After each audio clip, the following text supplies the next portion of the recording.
প্রিয় মেডিকেল শিক্ষার্থী ও চিকিৎসকবৃন্দ, আশা করি সবাই ভালো আছেন। জেনেসিস সন্ধান ইউনিভার্সিটির পক্ষ থেকে চমকপ্রদ একটি session how to formulate সেলিয়েন্ট features এর উপর ক্লাস নিয়ে আসছে দেশ সেরা শিক্ষক, ডাক্তার সমাজের গর্ব, বাংলাদেশ সার্জারি বিভাগের উজ্জ্বল নক্ষত্র, সাধারণ সম্পাদক society of surgeons of Bangladesh এবং শহীদ সোহরাওয়ার্দী মেডিকেল কলেজের জনপ্রিয় স্বনামধন্য ও শ্রদ্ধাভাজন associate professor doctor Mohammad Nurul Islam Shaheen sir. Sir অসাধারণ ক্লাস নেন। আশা করি শুরু থেকে শেষ পর্যন্ত স্যারের ক্লাসের সাথে থাকবেন এবং আপনাদের যদি কোনো কোয়েরি থেকে থাকে অবশ্যই আমাদের কমেন্ট সেকশনে গিয়ে কমেন্ট করে জানাবেন। ধন্যবাদ। Thank you Sushan, thank you Genesis medical university. Actually আমি একটু আগে বলার আগে একটু ইন্ট্রোডিউস করি। আমি নুরুল মিয়া শাহীন বলছি সুশান। আমি আগে চিটগং মেডিকেল কলেজে সার্জারি বিভাগের বিভাগীয় প্রধান ছিলাম। তো সম্প্রতি আমি শহীদ সোহরাওয়ার্দী মেডিকেল কলেজে অ্যাসোসিয়েট প্রফেসর হিসেবে আসি। তো আমাকে সুশান বলার পরে আমিও হাইলি ইন্টারেস্টেড আসলে অ্যাকচুয়ালি ক্লাসটা নেওয়ার জন্য, এবং আমি চাচ্ছি যে পরীক্ষা ওরিয়েন্টেড ক্লাসগুলোই হবে আমাদের, এবং এটা যেটা রিকোয়ারমেন্টস সুশান যেটা বলছে ওইভাবে আমরা ক্লাসগুলো নিব। স্টুডেন্টদের ফিফথ ইয়ারে অ্যাকচুয়ালি 10 থেকে 12টা লং কিস থাকে। লং কিস গুলা অলওয়েজ প্রিপেয়ার হয়ে যাওয়াই বেটার। এই জন্য আমি মনে করি যে লং কিস প্রিপেয়ার হয়ে যাওয়ার আগে আমরা সেলিন ফিচারটা আমরা যখন পরীক্ষা নিই, পরীক্ষাতে আমরা কিন্তু সেলিন ফিচারটাই মেইনলি জিজ্ঞেস করি। কেউ যদি খুব সুন্দরভাবে সেলিন ফিচারটা আগে বলতে পারে তখন কিন্তু আমরা ভিতরে অনেক কিছু আর জিজ্ঞেস করি না, এক্সামিনেশনে চলে যাই। এই জন্য আমি মনে করি প্রত্যেকটা স্টুডেন্ট সেলিন ফিচারটা আগে থেকে প্রিপেয়ার হয়ে যদি থাকে তাহলে তার জন্য সুবিধা। এটা পরীক্ষার হলে নিজে থেকে তৈরি করা এটা আসলে অনেক সময় ডিফিকাল্ট হয়ে যায় এবং বলতে সমস্যা হয়। আমাদের এই 10-12টা লং কেসের মধ্যে যদি আমি সেলিন ফিচার গুলো সবগুলো জানি, আমার ক্লিনিক্যাল ফিচার গুলো জানা আছে, জানা থাকবে, তা আমার যদি সেলিন ফিচারটা আমি আগে থেকে সাজাই যদি পরীক্ষার হলে প্রিপেয়ার হয়ে যায় তাহলে পরীক্ষাটাও ভালো হবে। আশা করি স্টুডেন্টরা এটাতে ভালো ভাবে দিয়ে এটা করতে পারবে। তো যাই হোক, আমরা স্টার্ট করছি আমাদের আজকে আমরা সেলিন ফিচারটা কিভাবে যাব আমি আরম্ভ করছি। আমি সবসময় বলি যে আমরা যদি যেটা মনে জানা না থাকলে কখনো এটা সবাই তোমরা জানো, what your mind does not know eyes can not see. আমরা কখনো এটা বুঝতে পারি না, হয়তো সিম্পল একটা জিনিস দেখা যাবে যে আমরা আর বলতে পারছি না। আমাদের আজকের যে সেশনটা আমরা স্টার্ট করবো সেটা হলো how to formulate saline feature. Saline feature formulate করাটা একবারে ইজি। শুধু যে আমাকে যদি কয়েকটা জিনিস আমরা জোর দিই বা কয়েকটা জিনিসের উপর যদি আমরা জানতে পারি তাহলে আমাদের জন্য সেলিন ফিচারটা রেডি করা খুব ইজি হয়ে যায়। তোমরা এগুলো জানো, জাস্ট আমি একটু রিক্যাপিচুলেট করার জন্য এগুলো বলছি। পরীক্ষার খাতাতে সবসময় লিখতে হবে পার্টিকুলারস অফ দ্য পেশেন্ট। আমরা কিভাবে পার্টিকুলারস নিই বা লিখি এগুলো তোমরা জানো, যে আমরা নেম, এজ, সেক্স, রিলিজিয়ন এগুলো লিখি, অ্যাড্রেস, অকুপেশন এগুলো লিখি। এগুলো নিয়ে ডিটেলস আমি যাই না। চিফ কমপ্লেইনটা আমরা বলি, চিফ কমপ্লেইনটা এরপরে লেখা হয়, এবং অলওয়েজ খেয়াল রাখতে হবে প্রেজেন্টিং কমপ্লেইন্টস কমন ইংলিশে লিখতে হবে এবং পেশেন্টস ল্যাঙ্গুয়েজে লিখতে হবে। আর অলওয়েজ আমি বলি যে দুইভাবে লেখা যায়, একটা হলো according to severity, according to chronological order.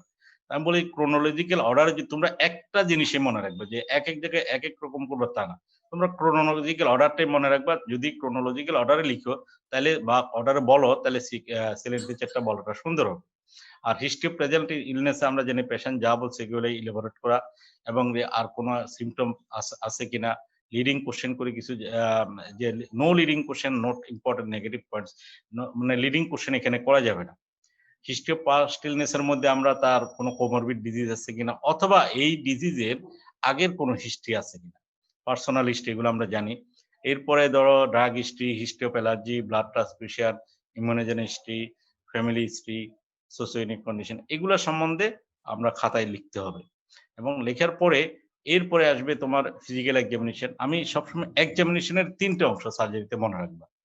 Physical এক্সামিনেশনের 3টে অংশের মধ্যে প্রথম হলো জেনারেল এক্সামিনেশন, নেক্সট হলো লোকাল এক্সামিনেশন, এবং লাস্টলি হলো তোমার কি বলে অ্যাবডোমিনাল এক্সামিনেশন, অথবা আমরা যে ডিজিজটা যেখানে হচ্ছে তার এক্সামিনেশন নিয়ে আমরা কথা বলবো।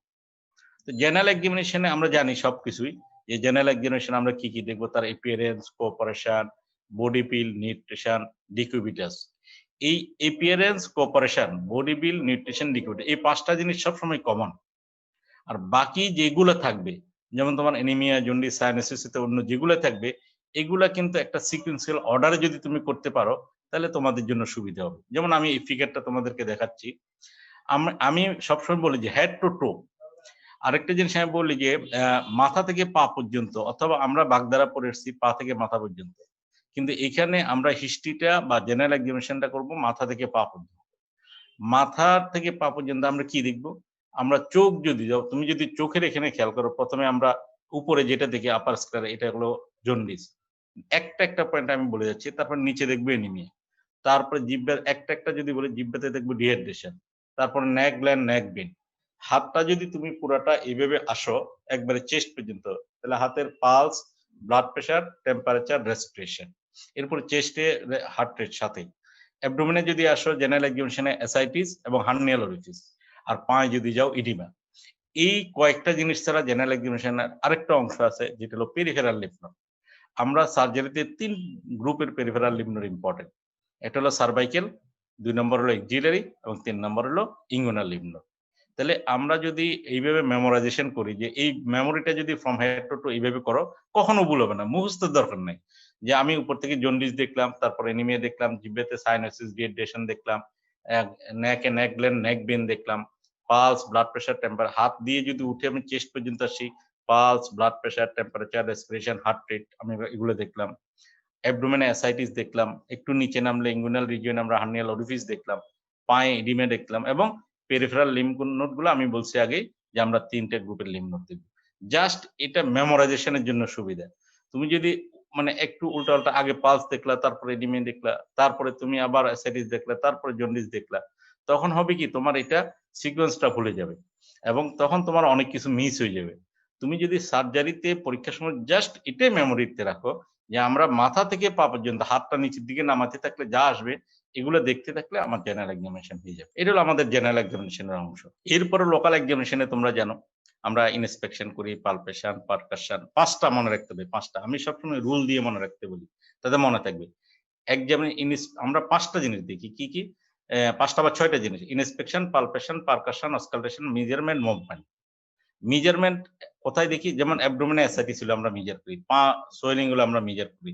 মুভমেন্ট হলো পায়ের কোনো ডিজিজ, যেমন পেরিফেরাল ভাস্কুলার ডিজিজ, কোনো পায়ে যদি তার ডিসলোকেশন থাকে, পায়ে যদি তার কোনো সমস্যা থাকে, তখন আমরা মেজারমেন্ট করি, মুভমেন্ট করি। এই জিনিসগুলো তোমরা লোকাল এক্সামিনেশনে খেয়াল রাখতে হবে। এরপর আসো অ্যাবডোমিনাল এক্সামিনেশন।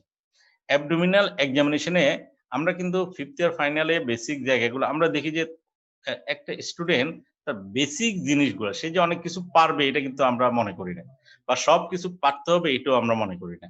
আমরা দেখি যে তার লজিক্যাল সিকোয়েন্স এবং সে যে তার এক্সামিনেশন চালাই যাচ্ছে, এই এক্সামিনেশন গুলো প্রসিডিউর গুলো ঠিক আছে কিনা।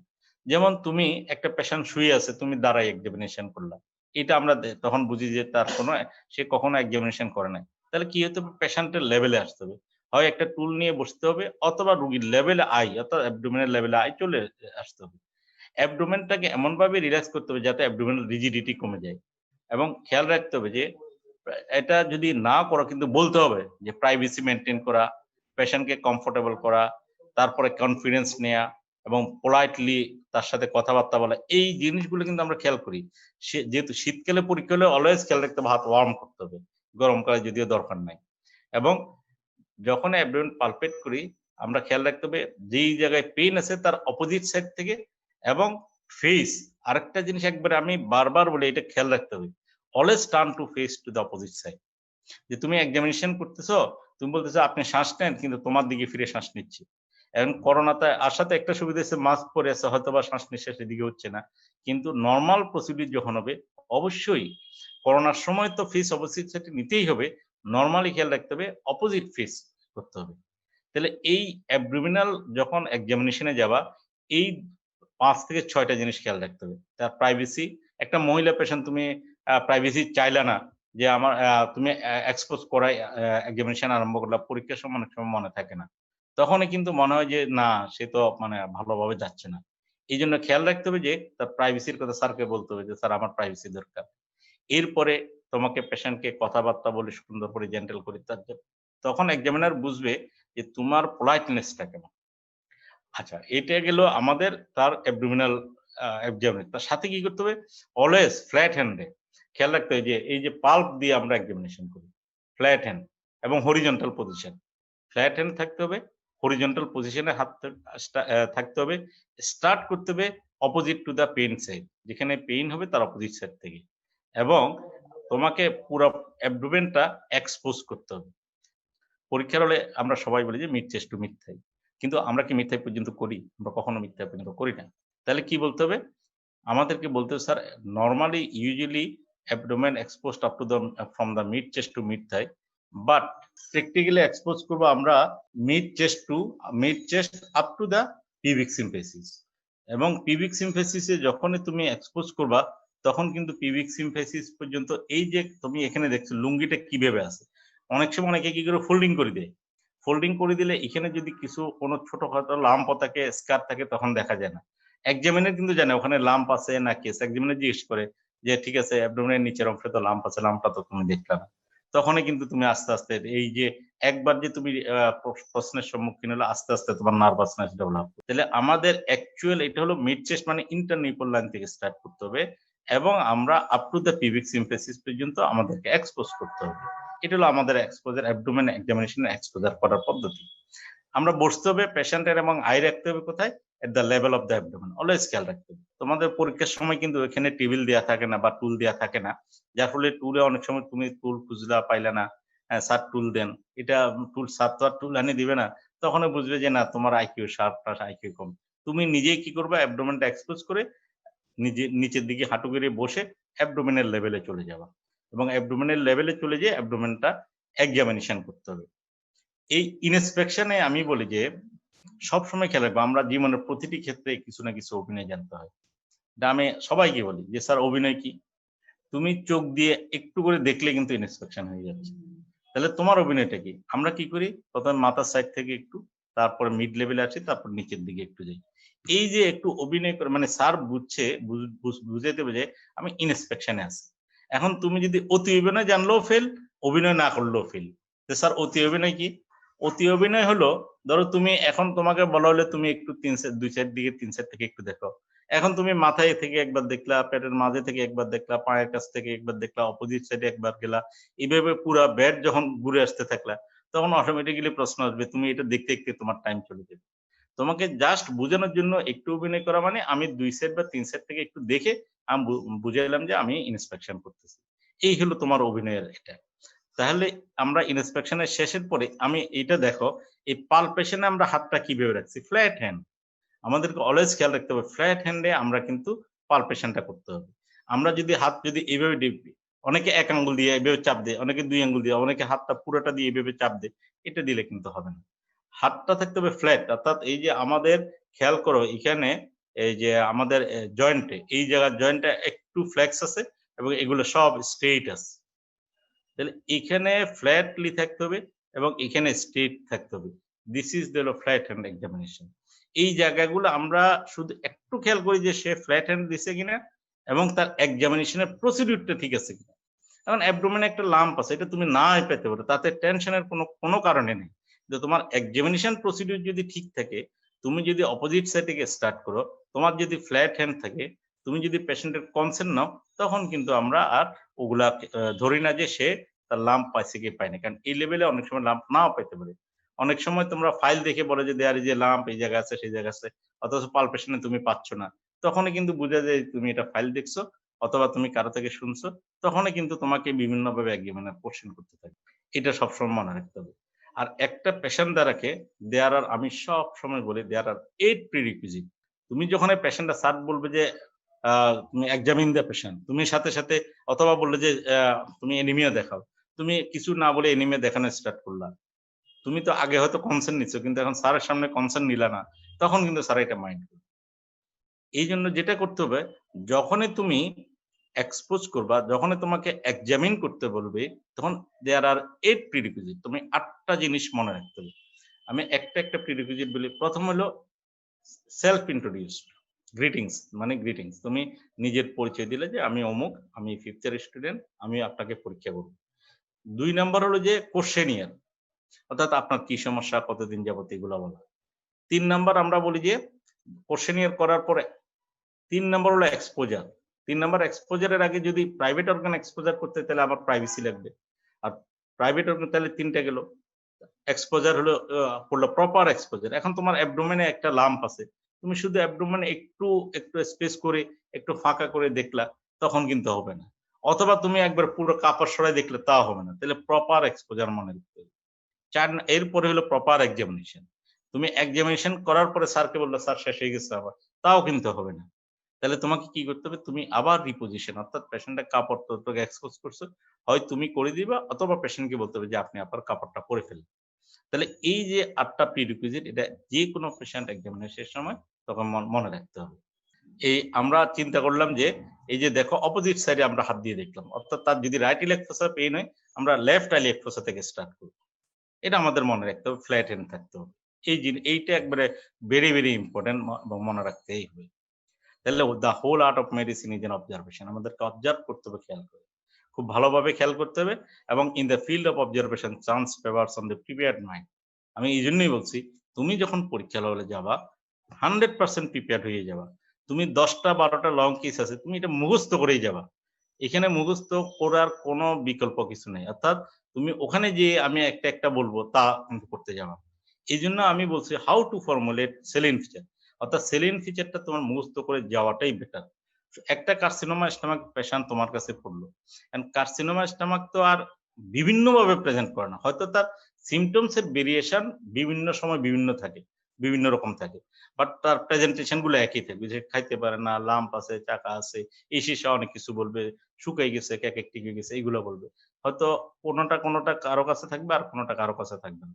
তুমি যে একটা কার্সিনোমা স্টমাকের আগে থেকে সেলিন ফিচারটা জানা থাকে, শুধু ওই রুগীর নাম বয়স আলাদা করে আর হলো চিপ কমপ্লেন্টটা কি আছে ওইটা লাগাই দিলে তোমার কিন্তু সেলিন ফিচার রেডি হয়ে যাবে। তাহলে অলওয়েজ মনে রাখবা যে chance favour only the prepared mind.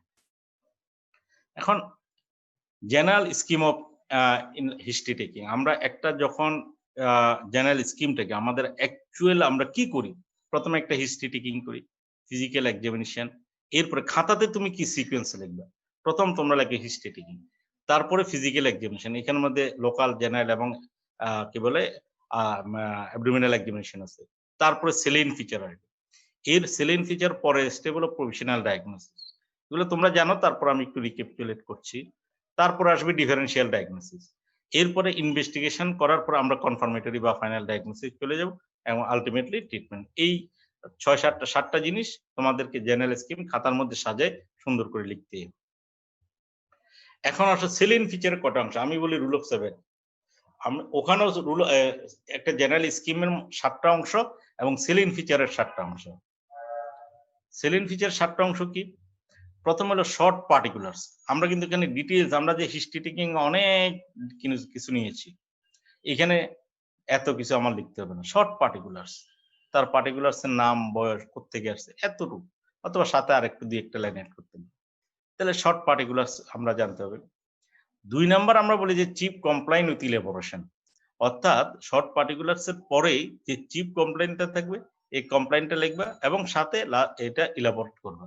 একটা পেশেন্ট বমি নিয়ে যদি আসে, তাহলে বমির কথাটা বললা চিপ কমপ্লেইনে, এবং লাস্টে যে ইলাবোরেশন, যে বমিটা কেমন হয়, ফাউল স্মেলিং হয় কিনা, বমির সাথে তার এই যে কি বলে ডাইজেস্টেড আনডাইজেস্টেড ফুড বের হয় কিনা, এটা কি ইনডিউসড কিনা, প্রজেক্টাইল কিনা, এটা সাওয়ার ইনটেস্ট কিনা, এই যে ডিটেইলস আমি ইলাবোরেশনটা করতে হবে চিপ কমপ্লেইনের পরে। তারপরে আসে ইম্পর্টেন্ট পজিটিভ হিস্ট্রি। খেয়াল করো, ইম্পর্টেন্ট পজিটিভ হিস্ট্রি।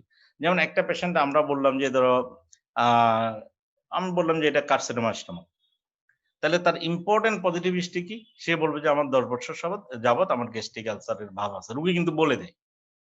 তাহলে তুমি যদি বলো যে 10 বছর যাবত তার একটা গ্যাস্ট্রিক আলসার ছিল, এই আলসারটা, এটা একটা ইম্পর্টেন্ট হিস্ট্রি, এই আলসার থেকে তার কনভার্টেড হয়েছে কিন্তু মেলিগন্যান্সিতে, তাহলে এক্সামিনার বুঝবে যে তোমার একটা ইম্পর্টেন্ট পজিটিভ হিস্ট্রি বলে গেছে। Important negative history, important negative history যদি আমরা কার্সিনোমা স্টমাকের ক্ষেত্রে ধরি, যেমন কি বলতে পারি? আমরা বলতে পারি যে পেশেন্টের 10 বছর যাবত তার আলসার আছে, এটা পজিটিভে গেছে। নেগেটিভ আমরা যদি যেমন বলতে পারি যে তার কোনো জ্বর ছিল না, তারপরে তার কোনো আগে থেকেই তার কোনো বাউল কন্টেন্ট গুলো তেমন মানে অল্টারেশন ছিল না, এটা কিন্তু নেগেটিভ, ইম্পর্টেন্ট নেগেটিভ। তাহলে আমরা স্টমাকে যদি লাম্প নিয়ে, যদি স্টমাকে এখানে ইবিগেস্ট্রিক লাম্প নিয়ে থাকে, এটার কিন্তু আরেকটা ডিফারেনশিয়াল ডায়াগনোসিস কিন্তু ট্রান্সভার্স ক্রনিক কার্সিনোমা আসে অনেক সময়। এখন আমি যদি বলি যে তার কোনো অল্টারেশন অফ বাউল হিস্ট্রি নেই, তাহলে আমি সাথে সাথে বুঝে যাব তার ক্রনিক ম্যালিগন্যান্সি না। এটা হলো ইম্পর্টেন্ট একটা নেগেটিভ হিস্ট্রি। পজিটিভ হলো তার আলসার আছে, নেগেটিভ হলো তার কোলনিক কোনো ম্যানিফেস্টেশন নাই। তারপরে কি এখন ইম্পর্টেন্ট পজিটিভ ফাইন্ডিংস, প্রচুর ফাইন্ডিংস তুমি দেখবা, কিন্তু important saline feature always important কথা বলতে হবে, ইম্পর্টেন্ট পজিটিভ ফাইন্ডিংস গুলোই বলতে হবে এবং ইম্পর্টেন্ট নেগেটিভ ফাইন্ডিংস গুলোই বলতে হবে এবং লাস্টলি আমরা আদার সিস্টেমিক যে রিভিউ গুলো এগুলো নিয়ে কথাবার্তা বলতে হবে। এই হলো একটা সেলিন ফিচারের অংশ। এখন তুমি যদি 7টা পয়েন্ট যদি তোমার মাথায় থাকে, তুমি যদি এই জিনিসগুলো জানো, তুমি যদি সেলিন ফিচারটা আগে থেকে ঠিক করে রাখো, তোমার পরীক্ষাতে কিন্তু ইজি হয়ে যাবে। কেমনে তোমার মনে থাকবে এবং কিভাবে তুমি এই সেলিন ফিচার ঠিক করবা, আমি পরেরগুলোতে আসতেছি। ধরো একটা পেশেন্টের এই হলো particulars, Salima Begum 50 years, female, married, housewife, Sitakunda থেকে আসছে। এটা হলো তার পার্টিকুলার, শর্ট পার্টিকুলার্স। এটা আমার মুখস্থ করার কোনো জানা, আমি আগেই বলছি, দুইটা জিনিস যদি তুমি জানা থাকে, দুইটা, অনলি দুইটা, একটা হলো চিপ কমপ্লেইন আর হলো ফাইন্ডিংস। যে ফাইন্ডিংস এগুলো তুমি যদি জানো এবং চিপ কমপ্লেইনটা তুমি যদি জানো, তাহলে তোমার একটা সেলিন ফিচার তুমি এখান থেকে বসে বসেই রেডি করে ফেলতে পারো। তাহলে পার্টিকুলার্স তো মুখস্থর কিছু না, এটা পেশেন্ট নিজেই বলতেছে। আর বাকি সবগুলো তুমি ওখানে সাজাইতে পারতেছো বা আগে থেকে সাজিয়ে নিচ্ছ, কিন্তু এই দুইটা জিনিস তোমার জানা থাকা লাগবে। তো এরকম একটা পার্টিকুলার্স এর পেশেন্ট যদি আসে, তার যদি প্রেজেন্টিং কমপ্লেন এরকম হয় যে pain in upper abdomen for 4 month, vomiting for several times for same duration, lump in upper abdomen for 3 month, weight loss for same duration. দেখো আমরা 4টে চিম কমপ্লেন এখানে আনছি। একটা আপার অ্যাবডোমেনে পেইন আছে 4 মাস ধরে এবং ভমিটিংও তার 4 মাস ধরে, লাম্প পাওয়া গেছে 3 মাস যাবত, ওয়েট লসও তার 3 মাস যাবত। তাহলে আমার ক্রোনোলজি সাজাই গেছে যে আমি 4 মাস ধরে তার পেইন আর ভমিটিং আছে, 3 মাস ধরে তার লাম্প এবং ওয়েট লস আছে। এখন আমি এই জিনিসটা পেশেন্ট কমপ্লেইন করছি, আমি যদি মনে জানি যে আমার কার্সিনোমা স্টোমাকের চিপ কমপ্লেইন গুলো, আমার ক্লিনিক্যাল ফিচারটা কি, আমি কার্সিনোমা স্টোমাকের ক্লিনিক্যাল ফিচার জানি যে একটা পেইন থাকতে পারে, ভমিটিং থাকতে পারে, লাম্প থাকতে পারে, ওয়েট লস থাকতে পারে, এছাড়া আরো ফিচারও থাকতে পারে। কিন্তু একটা পেশেন্টের পেইন, ভমিটিং, লাম্প এটা থাকার সম্ভাবনা খুবই বেশি। তাহলে আমার মাথায় আসলো যে এটা হয় মেলিগনেন্ট কোনো কেস, আগে কার্সিনোমা স্টোমাক বাদ দাও, মেলিগনেন্ট কোনো কেস, লাম্প যেহেতু আছে, ভমিটিং যেহেতু হচ্ছে, তাহলে বুঝতে হবে যে এটা আপার জিআই এর কোনো কেস। কারণ আপার জিআই তে প্রেসার দিচ্ছে বলে বমি হচ্ছে, তার কিন্তু রিফ্লাক্স হচ্ছে না, বমি হচ্ছে। তাহলে আমি বমি হচ্ছে, লাম্প আছে, এই দুইটা জিনিস দিয়ে কিন্তু আমি মোটামুটি বুঝে গেছি এটা মেলিগনেন্ট কেস এবং আপার জিআই কেস। তাহলে আপার জিআই কোথায় হতে পারে, এটা হলো ইসোফেগাস অথবা স্টোমাক হতে পারে। কিন্তু ইসোফেগাসে হলে কি হয়, ইসোফেগাসে কিন্তু ভমিটিং হয় না, এটা রিফ্লাক্স হয় এবং এটা হলো রিগার্জিটেশন হয়। আর ভমিটিং কোথায়, স্টোমাক হয়ে যায়। তাহলে আমি স্টোমাক ধরে ফেললাম, লাম্প যেহেতু বিগিস্টিক রিজনে, তাহলে আমার স্টোমাকের লাম্প। এই দুইটা জিনিস আমার মনে থাকলে, আমি যদি জানি আগে থেকে জানা যায়। তাহলে এই 4টা প্রেজেন্টিং কমপ্লেন নিয়ে একটা পেশেন্ট আসলো, আসার পরে এখন আমরা এই দুইটা জিনিস দিয়ে কেমনে সেলিন ফিচারটা আমরা ঠিক করব। এখন আমরা যদি বলি Mrs Salima Begum 50 years old, post menopausal women, hailing from Banshkhali, Chittagong, presented to me with the compliance of, আমি যদি বলি যে আমার এই কি কমপ্লায়েন্স নিয়ে আসছিল, এটা হলো pain in upper abdomen for 4 month, vomiting for several times for same duration, lump in upper abdomen for 3 month and weight loss for 3 month. তাহলে এই কমপ্লেনটা আমরা কিন্তু সেলিন ফিচারে বলবো। দেখো আমার জানার এই 4টে জিনিস জানার দরকার ছিল, আমি 4টে জিনিস জানি। আমার এই শর্ট পার্টিকুলার্স আমার মুখস্থের দরকার না, আমার জানারও দরকার না, এটা পেশেন্ট যা বলবে।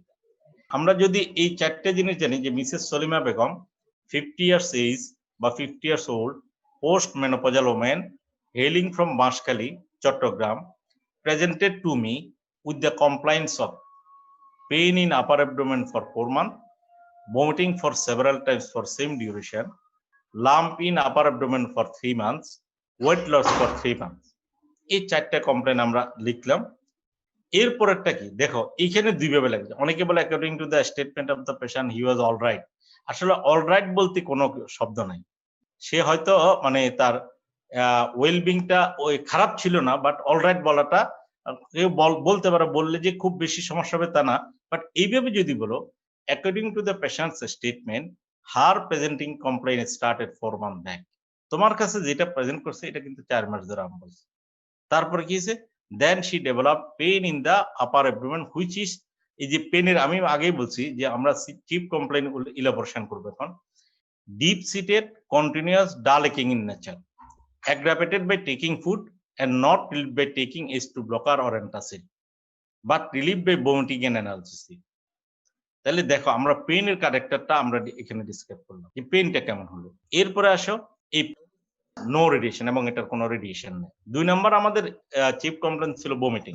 আমরা যদি বলি she also complains of vomiting which is projectile, foul smelling, sour in taste, contain both digested and undigested food particles, whitish in color.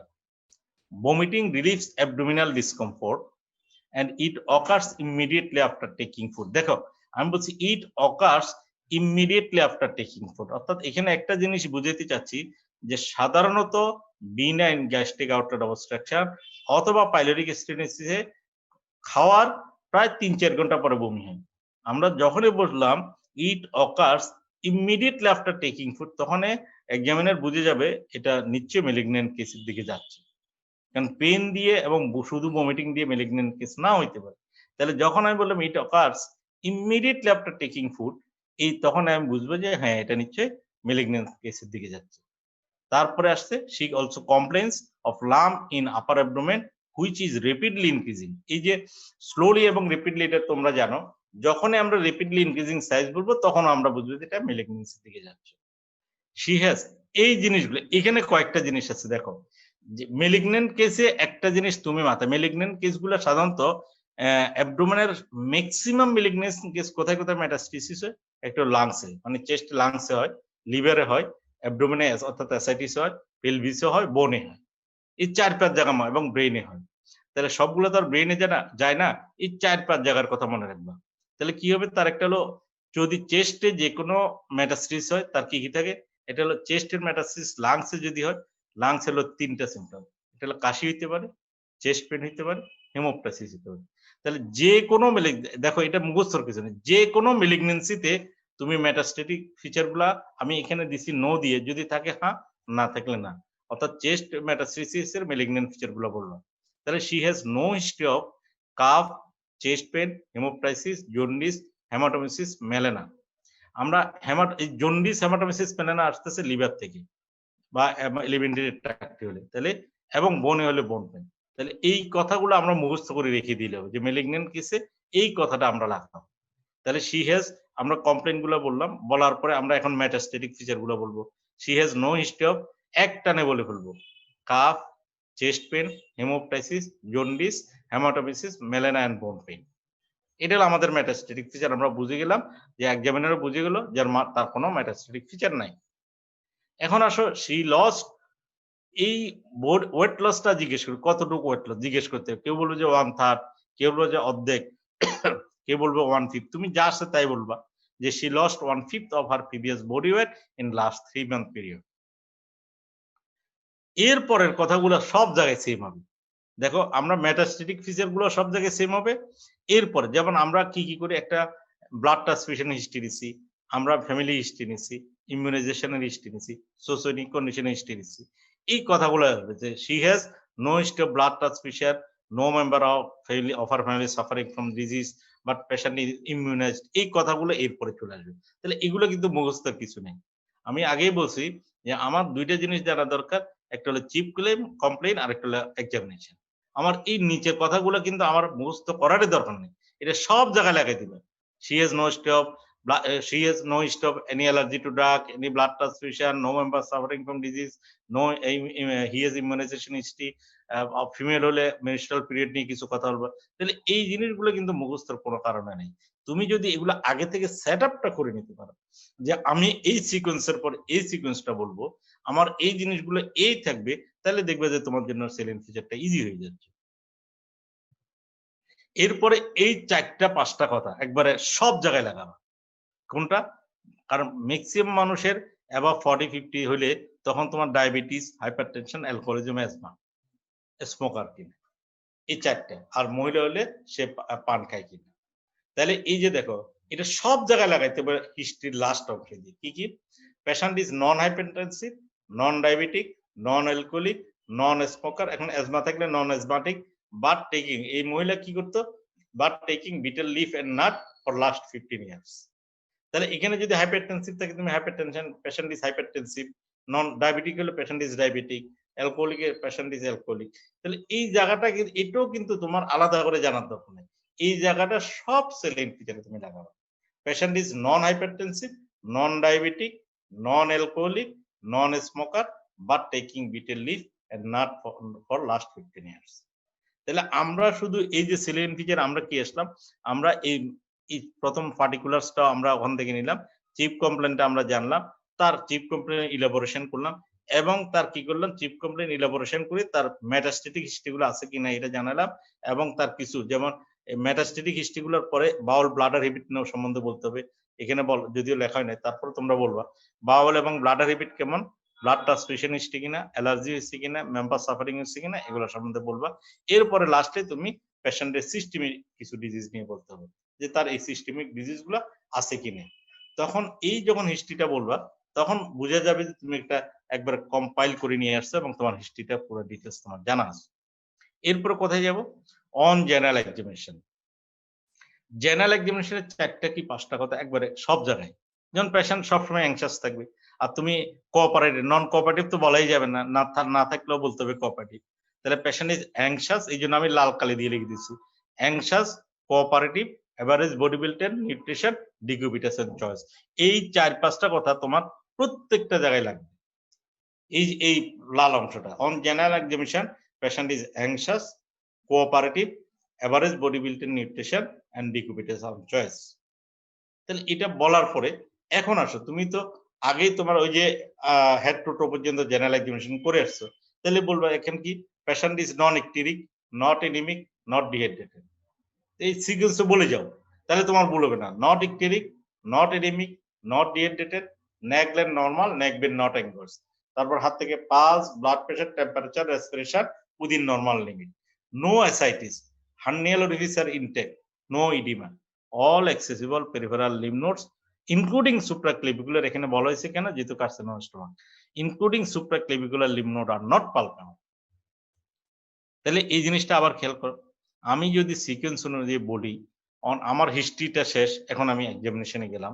On general examination আমি কি পেলাম, patient anxious, cooperative, average body build and nutrition, decubitus on choice. তারপরে আমি বলে ফেললাম patient is mild anaemic, না বলে আমরা সিকোয়েন্সে যাই, patient is not icteric, not anaemic, anaemic থাকলে মাইল্ডলি এনিমিক বললাম, আমি নো দিয়ে চলে যাই এই জন্য সুবিধা। Patient is not icteric, not anaemic, not dehydrated, neck gland normal, neck vein not engorged, pulse, blood pressure, temperature, respiration within normal limit, no ascites, hernial orifice are intact, no oedema. অর্থাৎ আমি পা থেকে মাথা পর্যন্ত চলে গেলাম, আর বাকি রইল আমার lymph node. So all accessible peripheral lymph node are not palpable. Clear? এবং এখানে ইনক্লুডিং সুপ্রাক্লেভিকুলার নোড দিছি আমরা, যেহেতু এখানে কার্সিনোমা স্টোমা। এরপরে চলে যাব আমরা অ্যাবডোমিনাল এক্সামিনেশনে। এখন অ্যাবডোমিনাল এক্সামিনেশনে তোমরা জানো এগুলো, আমি একটু তারপর বলতেছি কিভাবে ফর্মুলেট করবে। সব জায়গাতে সেম, অ্যাবডোমিন এসকাফয়েড হইতে মানে সাধারণত কার্সিনোমা স্টোমাক এবং ইসোফেগাসে অ্যাবডোমিনটা এসকাফয়েড হয়, খেয়াল রাখবে। আর অন্য সব জায়গায় কিন্তু abdomen is normal, normal contour and shape, মনে রাখবা। তাহলে এটা যেহেতু স্টোমাকের ক্ষেত্রে, তাহলে abdomen is scaphoid, umbilicus centrally place, এই কথাগুলো কিন্তু common. Umbilicus centrally place, inverted, vertical slip, hair distribution normal, no visible scar mark, no visible peristalsis is present. তুমি এই কথাগুলো বলে ফেললে। তাহলে অ্যাবডোমিনাল ইনস্পেকশন আমরা অন ইনস্পেকশন, অন পালপেশন, এইভাবে কথাগুলো কখনো বলবো না, এটা ম্যাচুরিটি শো করে না। যদি বললেও ক্ষতি নাই, বাট ম্যাচুরিটি শো করতে হলে এইভাবে বলতে হবে, on abdominal examination, abdomen scaphoid, umbilicus centrally placed, inverted, vertical slip, hair distribution is normal, no visible scar mark, no visible peristalsis, আর থাকলে ভিজিবল পেরিস্টালসিস প্রেজেন্ট। এরপরে কি বল, এখন একটা লাম্প যেহেতু আছে, আমরা লাম্পের ডেসক্রিপশনটা দিব।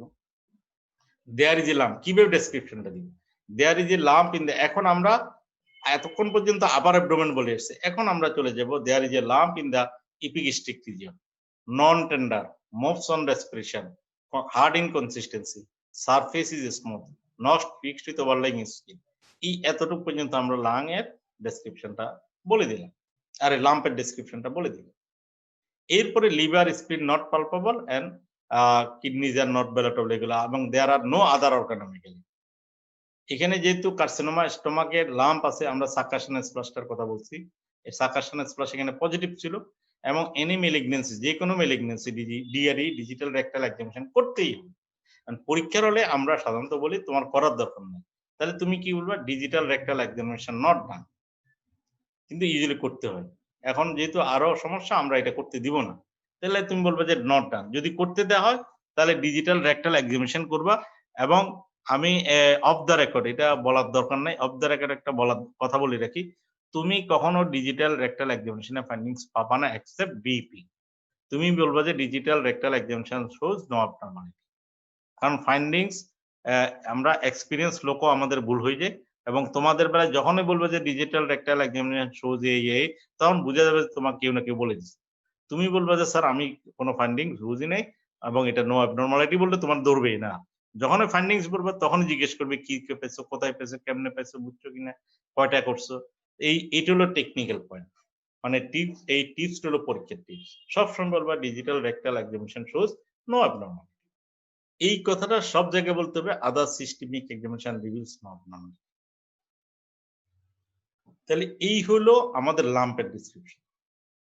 আমি আবার যদি প্রথম থেকে দেখাই, দেখো খেয়াল করো, আমরা কি গেলাম, এই যে আমরা শর্ট পার্টিকুলার্স বললাম, চিপ কমপ্লেনটা বললাম, চিপ কমপ্লেন ইলাবোরেশন করলাম, মেটাস্টেটিক ফিচার গুলো বললাম, এবং তার ওই যে জেনারেল হিস্ট্রি যেগুলো বাউল প্লাটার হ্যাবিট ওইগুলো বললাম, তার একটু সিস্টেমিক ডিজিজ গুলো সম্বন্ধে বললাম। এই এতটুকু আমাদের হিস্ট্রির অংশ। এরপর এক্সামিনেশনে যে আমরা এই 5টা জিনিস কমন কথা বলবো, এবং তার হেড টু টো পর্যন্ত আমরা জিনিসগুলো বলে যাব। এরপরে যে আমরা অ্যাবডোমিনাল এক্সামিনেশনে ইনস্পেকশন ফাইন্ডিংস এ আমরা কি পাইছি এটা বলবো, এবং আমরা অন ইনস্পেকশন অন পালপেশন না বলি, আমরা এইভাবে বলবো। তারপর লাম্প সম্বন্ধে আমরা ডেসক্রিপশন করলাম। Lastly other systemic examination reveals no abnormality আমরা বললাম। এই হলো আমাদের একটা, কিভাবে তুমি ফর্মুলেট করবে। ফর্মুলেটের অংশ হলো দুইটাই, একটা হলো তোমার চিপ কমপ্লেন্টটা জানা থাকতে হবে, এক্সামিনেশন ফাইন্ডিংস গুলো জানা থাকতে হবে, আর কমন জায়গাটা হলো সব জায়গায় যে আমার শর্ট পার্টিকুলার্স এর পরে আমি চিপ কমপ্লেন্টটা বলবো, ইলাবোরেশন করব, এরপরে bowel history, bladder history, immunisation history, blood transfusion history, allergic history, এগুলো আমরা কমন কথাগুলো লিখে দিব। এরপরে মেলিগনেন্সি হলে আমরা মেটাস্টেসিস আছে কিনা এটা নিয়ে কিছু কথা বলবো। এরপরে বলার পরে আমার সিস্টেমিক ডিজিজ আছে কিনা এটা নিয়ে আমি জিজ্ঞেস করবো। এই হলো আমার হিস্ট্রির অংশ। এক্সামিনেশনে এসে আমি জেনারেল এক্সামিনেশনে প্রথমে আমি 4-5টা কথা কমন আমার থাকবে, তা অ্যাংশাস কিনা, কোঅপারেটিভ কিনা, তারপর লিকুইডাস নিউট্রিশন, এগুলো বললাম। বলার পরে আমি ওই উপর থেকে মাথা থেকে পা পর্যন্ত চলে গেলাম, jaundice, anaemia, dehydration, neck gland, neck vein, pulse, blood pressure, temperature, respiration, heart rate, ascites, hernial orifice এবং ইডিমা, তারপরে পেরিফেরাল লিম্ফ নোড সম্বন্ধে বললাম। এরপরে অ্যাবডোমিনাল এক্সামিনেশনে যে আমরা অ্যাবডোমেনের ইনস্পেকশনে কি কি জিনিস দেখি, এটা হলো আম্বিলিকাসটা দেখি, নরমাল আছে কিনা অ্যাবডোমেন দেখি, এসকাপয়েড কিনা দেখি, তারপর হেয়ার ডিস্ট্রিবিউশন ঠিক আছে কিনা দেখি, স্কার মার্ক আছে কিনা দেখি। এই কথাগুলো আমরা বললাম, এবং যদি কোনো লাম্প থাকে তাহলে লাম্পের সম্বন্ধে একটা ডেসক্রিপশন দিলাম। তারপরে ডিএরি যদি মেলিগনেন্ট হয় আমরা ডিএরির কথা বলবো, এবং আদার সিস্টেমিক এক্সামিনেশন নিয়ে আমরা কিছু কথা বলবো। এই হলো আমাদের একটা ফর্মুলা, মানে সেলিন ফিচার তৈরি করার একটা অংশ, যে আমরা ঠিক এইভাবে আমরা দুইটা জিনিস জানবো, আর বাকি কথাগুলো আমরা লাগাই দেবো। আমি তোমাদেরকে বললাম তোমরা কয়েকটা কি বলে সেলিন ফিচার নিজেরাই রেডি করো, দেখবে যে তোমাদের ক্লিয়ার হয়ে যাবে। এরপরে তুমি প্রভিশনাল ডায়াগনোসিস বলবা। So my diagnosis is gastric after obstruction, এই যে যাই হোক কার্সিনোমেন্টাল পার্ট অফ দ্য স্টমাক। এই এতটুক বলার পরে তোমাকে তখন এই জিজ্ঞেস করবে এক্সামিনার যে কেন তুমি, এবার কিছু কোশ্চেনের দিকে আমি যাই, তখন জিজ্ঞেস করবে কেন তুমি কার্সিনোমা স্টমাক বলছো, দুইটা আরেকটা জিজ্ঞেস করতে কেন তুমি গ্যাস্ট্রিক আউটলেট অবস্ট্রাকশন বলছো। এখন এই কথাগুলো কিন্তু তুমি বলবে, আগে থেকেই বলে আসছে। যদি বলে why it is gastric outlet, why it is gastric outlet obstruction, তখন তুমি এটার ফেভারে কিছু কথা বলবা, যে স্যার পেশেন্টের বমি হচ্ছে, বমিটা প্রজেক্টাইল, ফাউল স্মেইং, তারপরে এটা খাওয়ার পরে হয়ে যাচ্ছে, এবং এটা ডাইজেস্টেড আনডাইজেস্টেড ফুড পার্টিকেল বাইরে যাচ্ছে। এই কথাগুলো যখন বলবে তখন বলবে যে এইখানে না, এর আগে একটা কথা বলতে হবে। যদি বলে যে কেন কার্সিনোমা স্টমাক, তখন তুমি বলবে যে মাই পেশেন্ট মানে নামটা বললা, যে 40 or 50 years এজ, প্রেজেন্টেড উইথ, সুন্দর করে বলবা। যখনই বলবে why it is such disease, তখন তুমি সুন্দর করে বলবা। তুমি বললে না যদি ডাইরেক্ট বলে দিয়ে যাও যে যেমন ধরো ক্রনিক কোলিসিস্টাইটিস, তোমার জিজ্ঞেস করলো কেন ক্রনিক কোলিসিস্টেটিস বললো, তুমি বললে স্যার এটা অনেকদিন ধরে তার রাইট হ্যাপোয়েন্ট্রিকে ব্যথা আছে এবং ব্যথা সে খাইলে বাড়ে, ফেটি ফুড খাইলে বাড়ে আর এমনি কমে যায়, তখন এটা কথাটা সুন্দর হলো না। তুমি যদি সুন্দর করে বলো স্যার মাই পেশেন্ট ধরো Mrs নইমা Begum 55 years age presented with chronic right upper abdominal pain which is aggravated by taking fatty food, relieved by taking medication, and for this purpose he repeatedly hospitalized, and at that time pain was associated chills fever। এইভাবে যদি সুন্দর করে বলো তখন examiner বুঝবে যে না you আর মানে ম্যাচিউরড না। যে কোনো জায়গায় হিস্ট্রি শেষ করার পর পরে হোয়াই ইট ইজ এটা বলবে, তারপর হয়তো বলতে পারে কিভাবে কনফার্ম করবা, কিভাবে তুমি প্রসিড হবা, কি ইনভেস্টিগেশন করবা, ম্যালিগনেন্সির মেটাস্টেসিস দেখার জন্য আমরা কি কি ইনভেস্টিগেশন করি, অথবা রুটিন কি ইনভেস্টিগেশন করব। অপারেশনের কথা যখন বলবে যে কি চিকিৎসা দিবা, এখানে আরেকটা ভুল হয়। যখন বললো যে এই যে তোমার বললো যে কার্সিনোমা গ্যাস্ট্রিক আউটলেট অবস্ট্রাকশন, যে কি সুশান বলো তো দেখি, তোমার যদি বলে how what is your treatment option, কি বলবা তুমি? সুশান আসো নাকি? জি স্যার, আছি স্যার। তাহলে তুমি কি বলবা যদি বলে যে তোমার এই পেশেন্টের ডায়াগনোসিস কার্সিনোমা স্টোমাক, তোমার how will you manage this patient? Sir management বললে স্যার আমি ফার্স্টে হিস্ট্রি থেকে শুরু করব, তারপর স্যার হিস্ট্রি, তারপর হচ্ছে স্যার হচ্ছে ইনভেস্টিগেশন, তারপর স্যার ট্রিটমেন্টটা বলবো স্যার। এবার আমি বলি তোমাকে, এই যে তুমি এটা ম্যানেজমেন্ট যখন বলবো, এটা হলো তোমার রিটেনে তুমি কিন্তু হিস্ট্রি, এক্সামিনেশন, ইনভেস্টিগেশন, ট্রিটমেন্ট দেখবা, ঠিক আছে? তোমার কিন্তু কেসের বেলায় তোমাকে কিন্তু আগে তোমার কোশ্চেন টোশ্চেন সব শেষ করে এসছি, তখন লাস্টে তোমাকে ম্যানেজমেন্ট বলতে শুধু ওই অংশের ম্যানেজমেন্টটা বুঝবা, ক্লিয়ার?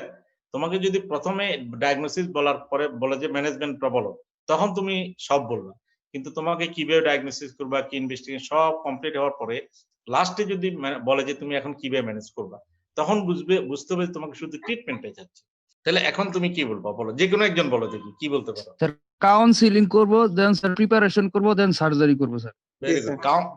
কথা একটাই যে sir I will counsel the patient and prepare the patient for operation, clear? এই কথাটা বললে দেখবে যে স্যার কি পরিমাণ কাউন্সিলিং, প্রিপারেশন, অপারেশন, এই তিনটা টার্ম মনে রাখবে, কাউন্সিলিং, প্রিপারেশন, অপারেশন। এখন স্টমাকের ক্ষেত্রে জিজ্ঞেস করবে যে তুমি কি প্রিপারেশন করবা, তখন কি বলবা? টু টাইপস অফ প্রিপারেশন, একটা হচ্ছে স্যার জেনারেল প্রিপারেশন, আর একটা স্যার হচ্ছে অ্যাবডোমিনাল বা গাট প্রিপারেশন। অ্যাবডোমিনাল আর গাট তো আলাদা, তাহলে না তোমাকে স্যার, দুইটা প্রিপারেশন হবে, একটা হচ্ছে জেনারেল প্রিপারেশন, মানে তার হচ্ছে জেনারেল কন্ডিশন প্রিপারেশন, যেমন স্যার তার হচ্ছে দিস ইজ রাইট। আরেকটা স্যার হচ্ছে যেহেতু এটা কার্সিনোমা অফ দ্য স্টমাক, সেহেতু স্যার স্টমাক প্রিপারেশন করতে হবে। স্টমাক নট গাট, এই যে বুঝছো তো, এবার টেকনিক্যাল পয়েন্টটা বুঝছো তুমি? আমি কিন্তু সাথে সাথে ধরছি, তুমি গাট কেন বললা? তাহলে তোমার পরীক্ষার হলে কিন্তু এইভাবেই ধরবে, মানে তুমি তখন স্পেসিফিক জায়গায়, যদিও তো এই জায়গাটা আমরা যেহেতু এমবিবিএস লেভেলে আমরা এগুলাতে এত বেশি এটা করি না, কিন্তু এফসিবিএস যদি বলে গাট, সাথে সাথে তাকে ধরা হবে। তুমি গাট কেন বলতে, গাট বলতে কি বুঝো, প্রত্যেক কথা পর্যন্ত গাট, তাহলে তুমিও ওইভাবে বলবো স্যার আমার টু প্রিপারেশন, একটা হলো জেনারেল প্রিপারেশন আর একটা হলো স্টমাক প্রিপারেশন, ক্লিয়ার? আচ্ছা, এখন তুমি আমাকে বলো যে আচ্ছা আমাদের আরেকটা নেই, এখন এখান থেকে আমি যে কমন যে জিনিসটা বললাম, এখানে সেলিন ফিচারটাতে তোমাদের আর কোনো জানার কিছু আছে কিনা? সেলিন ফিচার নিয়ে তো তোমরা যেহেতু সবাই ফিফথ ইয়ার উঠেছো সবাই জানো, আমি জাস্ট রিক্যাপিচুলেট করার জন্য এই কথাগুলো আজকে এটা রাখছি, যে আমার কথা একটাই, তোমরা যদি চিফ কমপ্লেন জানো, এক্সামিনেশন জানো, বাকি সবগুলো কিন্তু তোমাদের জানার। এবং সেলিন ফিচার অলওয়েজ, আমি কিন্তু সিএমসিতে প্রত্যেকটা স্টুডেন্টকে সেলিন ফিচার পড়া ধরতাম, যে মুখস্থ বলো, থিওরিটিক্যাল মুখস্থ বলো, তাতে হয়তো কিছু পরীক্ষার হলে যে তার কোনো দেখা যাবে তুমি যদি প্রিপেয়ার না থাকো, তুমি পরীক্ষার হলে যে স্যার মিসেস সলিমা বেগম এভাবে করতেছো, তখন কিন্তু মানে আমরা একটু এটা হয়ে যাই। তুমি যখন তোমার একবারে ফ্লুয়েন্টলি বলতে থাকবা Mrs Salima Begum 45 years age, hailing from অমুক জায়গা, presented to me with the complement এই the pain was a move, the vomiting, এরকম, তারপরে তার ব্লাড ট্রান্সফিউশন হিস্ট্রি, বল এবং ব্লাডার হিস্ট্রি, ইমিউনাইজেশন হিস্ট্রি, সবগুলো ডিটেলস যখন তুমি ক্লিয়ারলি একবার লাস্ট পর্যন্ত চলে যাবে, দেখবে তোমাকে একটা প্রশ্ন স্যার মাঝে দিয়ে কোনো কিছু ইন্টারফেয়ার করবে। যখনই তুমি ইন্টারাপশন বা তোমার একটা প্রসিডিউর উল্টাপাল্টা হবে, তখনই কিন্তু তোমার কোশ্চেন করা আরম্ভ হবে, ক্লিয়ার? এর মধ্যে আর কিছু জানার আছে কিনা বা কিছু বুঝার আছে কিনা? Sir I have a question sir regarding the examination. Sir, as there is pandemic going on, sir, can we use sanitizer before examining the patient or after examining the patient for the safety of the patient and the doctor itself?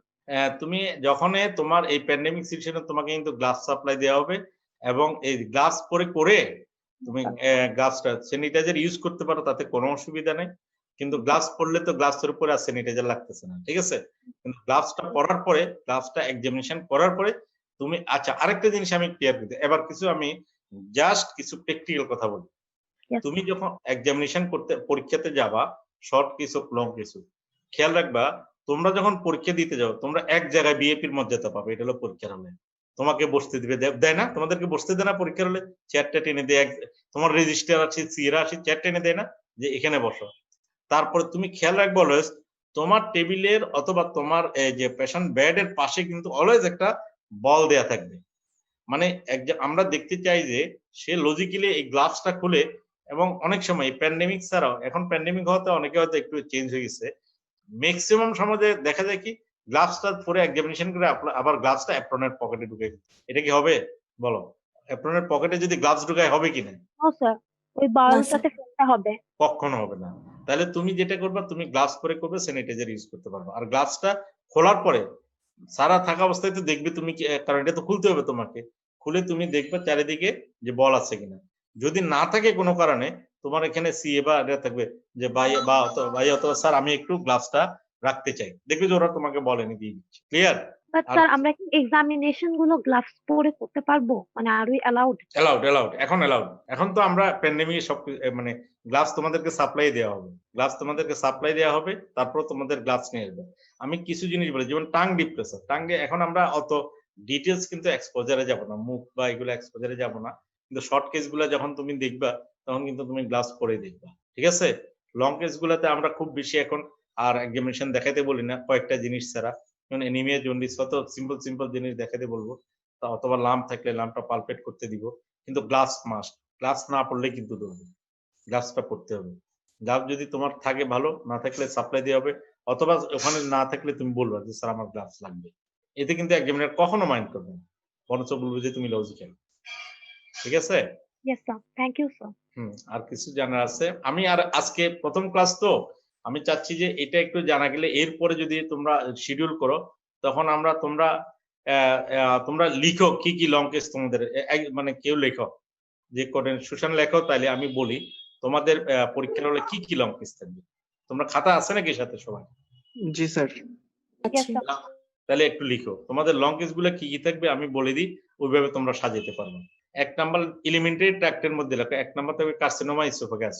এরপর আসো স্টোমাকে 2টা case থাকবে, একটা হলো gastric outlet obstruction due to pyloric stenosis, আর একটা হলো carcinoma stomach, chronic কোলিসিস্টেটিস। এরপরে লেখা হলো যে অবস্ট্রাকটিভ জন্ডিস, এটা হলো হেপাটোবিলিয়ারি সেকশন। অবস্ট্রাকটিভ জন্ডিসের হেডিং এর নিচে দিয়ে লেখো কোলোডোকোলিথিয়াসিস। তারপরে লেখো periampullary carcinoma, carcinoma head of the pancreas, cholangiocarcinoma. মানে এই 4টা জিনিস পড়তে হবে তোমাদেরকে, কোলেনজিও কার্সিনোমা। তাহলে অবস্ট্রাকটিভ জন্ডিস শেষ। এরপরে আসো element carcinoma caecum. Yes sir. Caecum ascending কোলনে, সিকাম আর পরে অ্যাসেন্ডিং কোলনে, এটা সাধারণত বললে আমরা বলি যে এটা দিকে আছে। তোমরা রাইট ইলেকট্রোসাল আর্ম থাকলে সিকামে যাবা, মাঝে যদি থাকে তাহলে কার্সিনোমা ট্রান্সভার্স কোলন, জি স্যার। কার্সিনোমা লেফট কোলন অর্থাৎ সিগমেন্ট কোলন আর কি। জি স্যার। তারপর কার্সিনোমা রেকটাম। Yes sir. তারপরে লেখা হলো যে তোমার আইলিসিক্যাল টিবি। Yes sir. আচ্ছা, এরপরে আসো ইউরোলজিতে আসো BP, benign enlargement of prostate. Yes sir. তারপরে লেখো পেরিফেরাল ভাস্কুলার ডিজিজ। জি স্যার। Carcinoma breast. স্যার ইউরোলজিতে রেনাল স্টোন কি আসতে পারে? না, রেনাল স্টোন ইউজুয়ালি আমরা লং কেস দিই না। যদি কপাল খারাপ থাকে, অর্থাৎ কপাল খারাপ না ঠিক কোনো কেস পাওয়া না যায়, তখন আমরা এই রেনাল স্টোন বা এইসব বা ইকুইট অ্যাপেন্ডিসাইটিস বা এগুলা অ্যাপেন্ডিকুলার লাম্প এগুলো দিই। ঠিক আছে? আমি যেগুলো ইউজুয়ালি থাকে এগুলো বলছি আগে, ঠিক আছে? Thank you. জি স্যার। কার্সিনোমা ব্রেস্ট লিখছো? Yes sir. হ্যাঁ, প্রায় তো স্যার কভার হয়ে গেল স্যার। প্রায় কভার হয়ে গেছে। এবার এটিপিক্যাল কিছু, এটিপিক্যাল না মানে এগুলা ছাড়া যদি কোনো কেস দিয়ে, এবার লিখে হলো যে আদার্স, আদার্স এর মধ্যে লেখা হলো অ্যাপেন্ডিকুলার লাম্প। জি স্যার। Renal stone. জি স্যার। Retroperitoneal tumour. জি স্যার। এই আর তো আমার এগুলো এর বাইরে ইউজুয়ালি থাকে না, ঠিক আছে? স্যার পেপটিক আলসার ডিজিজটা কি লং কেস হিসেবে? না না, পেপটিক আলসার ডিজিজ থাকবে না, এটা মেডিসিনে স্যার থাকবে। Gallstone sir, gallstone. এই যে ক্রনিক কোলিসিস্টাইটিস বললাম না, জি স্যার। তোমরা কখনো পরীক্ষার হলে কোলিলিথিয়াসিস বলবা না, গলস্টোন বলবা না। তখন আমরা জিজ্ঞেস করবো যে তুমি কিভাবে বুঝলে এটা কোলিলিথিয়াসিস বা কিভাবে বুঝলে গলস্টোন? গলস্টোন তো আর দেখা যায় না।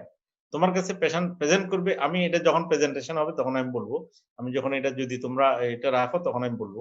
এটা অলওয়েজ তোমাদের ডায়াগনোসিস থাকবে chronic cholecystitis.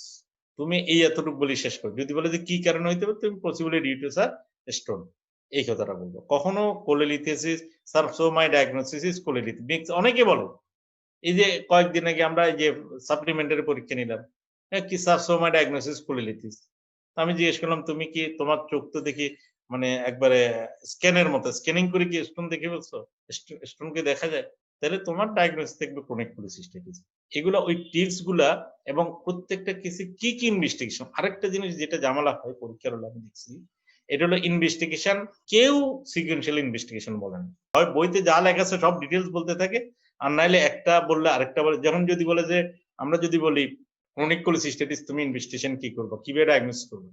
Sir complete blood count, random sugar, এগুলো থেকে ডায়াগনোসিস। তোমাকে প্রথম বলতে হবে sir I will do the ultrasonography of the whole abdomen, special attention to, যদি আরো সুন্দর করে বলো হেপাটোবিলিয়ারি এন্ড প্যানক্রিয়াসিস, তাহলে আরো সুন্দর হবে। কিন্তু প্রত্যেকে বলে দেয় যদি একটা এই যে যেমন কার্সিনোমা স্টোমাক, কি বলো তো দেখি, carcinoma how will confirm your diagnosis, বলো তো কিভাবে করবা? স্যার আপার যে এন্ডোস্কোপি উইথ এন্ডোস্কোপিক বায়োপসি। হ্যাঁ, এই তাহলে সাথে সাথে স্যার আপার যে এন্ডোস্কোপি এন্ড বায়োপসি, বেরিয়াম মিল, একবারে বলবো না, খবরদার। একটাই স্যার আমি আপার যে এন্ডোস্কোপি এন্ড বায়োপসি বলবো। স্যারে তোমাকে কোশ্চেন করতে পারে এছাড়া অন্য কোনো, কারণ তোমার বলছো হাউ উইল ইউ, খেয়াল রাখবা একটা জিনিস অলওয়েজ খেয়াল রাখবা, how will you confirm your diagnosis. Confirm যখন বলে তখন কিন্তু টিস্যু বায়োপসি লাগবে, মনে রাখবো। তাহলে বেরিয়াম মিল দিলে কিন্তু কখনো কনফার্ম হয় না, আমরা সাসপেক্ট করে দিচ্ছি কি বলে তোমার ধরো কার্সিনোমা স্টোমা। এটা আমি যখন দেখাবো তোমাকে এক্সরে, যখন বেরিয়াম মিল দেখাবো তখন আমি ডিফারেন্সিয়েট করাই দিব যে এন্ডোস্কোপিতে কেমন দেখাচ্ছে, এটাতে কেমন দেখাচ্ছে। ক্লিয়ার? তাহলে প্রত্যেক এই যে 10-12টা বললাম প্রত্যেকটার ইনভেস্টিগেশন গুলো তোমরা লিখে ফেলবা, পরীক্ষাতে কিভাবে ইনভেস্টিগেশন গুলো বলতে হবে না আমরা বলবো, আস্তে আস্তে বলবো। আর কিছু জানার আছে এমনি, বা আর কিছু আমরা এখানে যে বলার আছে কিনা? স্যার একটু স্যার ওই যে 7 prerequisite for general scheme of examination sir একটু আবার বলা যাবে স্যার? হ্যাঁ, বলা যাবে না কেন? 8টা prerequisite, there are 8 prerequisite to examine the patient. আমি বলতেছি তোমরা লিখো। ফার্স্ট ওয়ান হলো গ্রিটিংস, এটা নাহলে মনে থাকবে না। লিখছো গ্রিটিংস? জি স্যার। জি স্যার। গ্রিটিংস মানে কি? তোমার পরিচয় দিবে। আমরা একজনের সাথে আরেকজনের দেখা হলে পরিচয় দিই না, যে আসসালামু আলাইকুম ভাই, আমি অমুক, অথবা আমি অমুক, আপনি কি, আপনি কোথায় সালাম আছেন, দিয়ে এগুলো বলি। পরিচয়। পরিচয়। তাহলে ফার্স্ট ওয়ান হচ্ছিল গ্রিটিংস, যে সালাম দিয়ে নিজের পরিচয় দেওয়া। নাম্বার 2 হলো এখন তুমি তাকে কি করতে যাচ্ছ, তার রোগ সম্বন্ধে জানবা তো নাকি? জি স্যার। তাহলে সেকেন্ডটা কি হতে পারে? সেকেন্ড নাম্বার 2 কি হবে? তোমরাই পারবা, বলো। Questionnaire sir sir. কোয়েশ্চেনিয়ার। কারণ আমি তাকে কোশ্চেন করতে হবে, তার কি সমস্যা হয়েছে, কতদিন যাবত হয়েছে, কোথায় আছে। এখন কোশ্চেন না করে অনেকে বলে স্যার আমি এক্সপোজ করবো। তুমি কোথায় এক্সপোজ করবো? তোর বলো, আমি বললাম কোথায়, বলো স্যার রোগের জায়গায়। এখন রোগ কোথায়? বলো স্যার রোগীরই জিজ্ঞেস করে নিবো। তাহলে এত কিছুর দরকার নেই তো। তোমার প্রথম হলো গ্রিটিংস, 2 নম্বর হলো কোশ্চেনিয়ার। সে বললো স্যার আমার তো এই সমস্যা সব বললো। এখন যদি সে বলে যে ধরো হাতে একটা, এখানে একটা লাম, তুমি বললো স্যার আমি এক্সপোজ করবো, পুরা অ্যাটেন্ডেন্স নিয়ে ভর্তি করা লিখবো, প্রাইভেট নিয়ে, তখন সে রোগী তো নিজে ভয় পেয়ে যাবে। আমরা বলবো যে কেন, ছোট হাতের এটার জন্য তো সব এক্সপোজারের, সব প্রাইভেসির দরকার হয় না। রোগী যদি বলে যে প্রাইভেট অংশের অংশ, অর্থাৎ পেরিনিয়ামে বলতে পারে, ব্রেস্টে বলতে পারে, ইমিউনাল রিজিয়নে বলতে পারে, তখন আমাদের কি দরকার? তাহলে তখন হলো প্রাইভেসি। তাহলে থার্ড ওয়ান ইজ প্রাইভেসি। ঠিক আছে? তাহলে 4 নাম্বার কি হবে? Proper exposure, proper positioning and exposure. কি খোলা ফিল্ডে sir sir attendant, attendant attendant call করব। এই তো দেখছো? তাহলে প্রথম হলো আবার বলি greetings, questionnaire, privacy, attendance. Clear? 4 number কি তাহলে? অ্যাটেন্ডেন্স। দেখছো? জি স্যার। এবার হলো 5 নাম্বার। 5 নাম্বার কি হবে? Sir exposure. কি এক্সপোজার? আমি আগেই বলছি, তুমি অ্যাবডোমেনে স্যার একটা প্রপার, হলো, হ্যাঁ প্রপার এক্সপোজার। Proper exposure. এখন বললা যে তুমি ব্রেস্টে একটা লাম্প হলো, তুমি বললা যে আমি শুধু লাম্পের জায়গাটা এক্সপোজ করব, হবে? হবে না, আমাকে প্রপার এক্সপোজার করতে হবে। তাহলে 5 নাম্বার আমাদের কি proper exposure. 6 number Exposure. 6 number কি Sir, proper examination. Proper proper examination. Examination. 7 number কি Sir, reposition করে দিব patient কে। রিপোজিশন। 8 নাম্বার কি Sir, last thank you বলে greetings দিব আরেকবার। থ্যাংক ইউ বলে গ্রিটিংস দিয়ে শেষ করবো। এই হলো দেয়ার অফ দ্য 8 পিরিয়ড। আমি সবসময় বলি এটা আসলে কোনো বইতে ওইরকম ভাবে নাই, এটা আমারে সাজানো এটা মনে রাখার জন্য, যে আমরা পরীক্ষার হলে মনে রাখবো আমি প্রথমে গ্রিটিংস করব, কোশ্চেনিয়ার করব, ঠিক আছে, তারপরে আমি প্রাইভেসি নিব, অ্যাটেন্ডেন্স নিব, তার প্রপার এক্সপোজার করব, প্রপার এক্সামিনেশন করব, রিপোজিশন এন্ড থ্যাংক ইউ করব। এই যে 7টা 8টা জিনিস আমাদেরকে মনে রাখতে হবে।